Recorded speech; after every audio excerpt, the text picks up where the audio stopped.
Court में जल्द ही सामने आ सकती हैं संजय कपूर की दोनों पत्नियां करिश्मा कपूर और प्रिया सचदेव। दरअसल दिल्ली की हाई कोर्ट ने प्रिया सचदेव के खिलाफ एक नोटिस भी जारी किया है। साथ ही कब होगी सुनवाई, इस मामले में भी बड़ा फैसला लिया है। इसके अलावा क्या जवाब पेश हो सकता है प्रिया सचदेव की ओर से, ये भी आपको बताते हैं और कैसा ये मामला अब और भी ज्यादा तूल पकड़ता हुआ दिखाई दे रहा है, इसके बारे में भी आपको जानकारी देंगे इस रिपोर्ट में। 12 जून को कथित तौर पर पोलो खेलते वक्त हार्ट अटैक की वजह से करिश्मा कपूर के एक्स हस्बैंड संजय कपूर का निधन हुआ और इसी के बाद से ही संपत्ति विवाद चर्चाओं में आया। पहले संजय कपूर की मां ने भी ये आरोप लगाया प्रिया सचदेव पर, जो कि संजय की वर्तमान पत्नी है, कि वसीयत में कहीं न कहीं कुछ साजिश रची गई है। और अब संजय कपूर की दूसरी पत्नी यानी कि करिश्मा कपूर के बच्चों ने भी यही आरोप लगाया है। करिश्मा कपूर के दोनों बच्चों ने दिल्ली हाई कोर्ट में ये याचिका दायर की थी कि अब वसीयत में कुछ गड़बड़ की गई है, जिसके बाद कोर्ट ने इस याचिका को स्वीकार कर लिया है।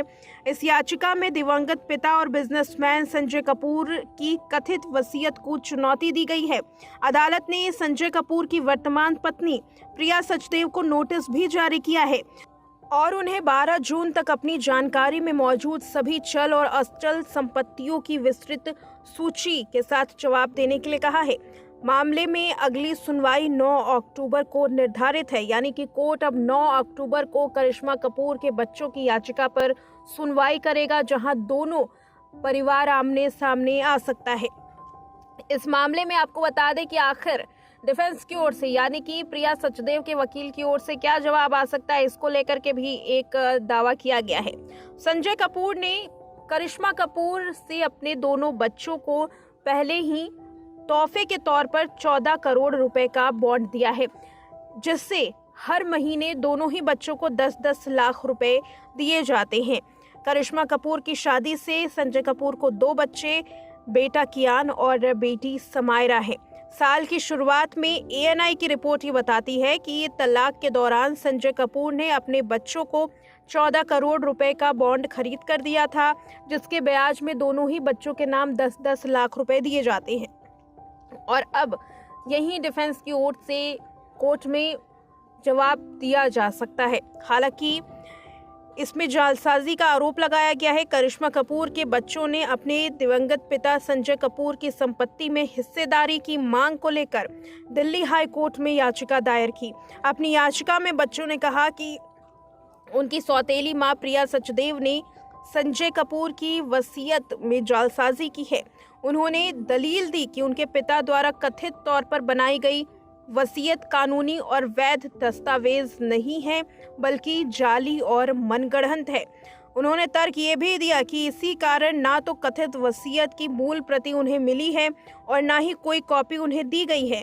बच्चों ने अदालत से ये अनुरोध किया है कि उन्हें दस्तावेज की कॉपी दी जाए, वो भी असली। इसके अलावा अदालत से अनुरोध किया गया है कि जब तक मामले की सुनवाई अच्छे से नहीं हो जाती, मामला सुलझ नहीं जाता, प्रिया सचदेव को वसीयत पर अमल करने से भी रोका जाए। इस मामले पर करिश्मा कपूर और प्रिया सचदेव एक दूसरे के खिलाफ बयान पेश करती हुई भी नजर आ सकती हैं। ये मामला अब और भी ज्यादा तूल पकड़ सकता है, जहां प्रिया सचदेव के खिलाफ संजय कपूर की बहन और मां भी बयान दे सकती हैं। बीते कुछ दिन पहले ही संजय कपूर की मां ने भी सोना कॉमस्टार को लेकर के कई आरोप लगाए गए थे। इसके अलावा इशारों में ही अपनी बहू पर भी आरोप लगाए थे। साथ ही सोना कॉमस्टार को लेकर संजय कपूर की बहन भी सामने आई थी, जिसने अपनी मां का साथ देते हुए कई बड़े खुलासे किए। और अब करिश्मा कपूर के बच्चे भी 30,000 करोड़ की संपत्ति को लेकर के अपना दावा ठोकते हुए नजर आ रहे हैं। वहीं दूसरी तरफ संजय कपूर के निधन के बाद न केवल प्रिया सचदेव ने अपना सरनेम चेंज कर लिया, बल्कि अपनी बेटी सफीरा का भी सरनेम चेंज करवा दिया है। दोनों जो अलग अलग सरनेम का इस्तेमाल करते थे, प्रिया सचदेव जो सचदेव सरनेम लगाती थी और सफीरा चटवाल सरनेम लगाती थी, अब दोनों ही संजय कपूर के निधन के बाद कपूर सरनेम का इस्तेमाल कर रहे हैं, जिसकी वजह से जालसाजी का आरोप और भी ज्यादा तूल पकड़ता हुआ दिखाई दे रहा है। अब इस मामले में 9 अक्टूबर का इंतजार करना होगा, जब प्रिया सचदेव की ओर से संजय कपूर की संपत्ति विवाद को लेकर के जवाब कोर्ट में दाखिल किया जाएगा।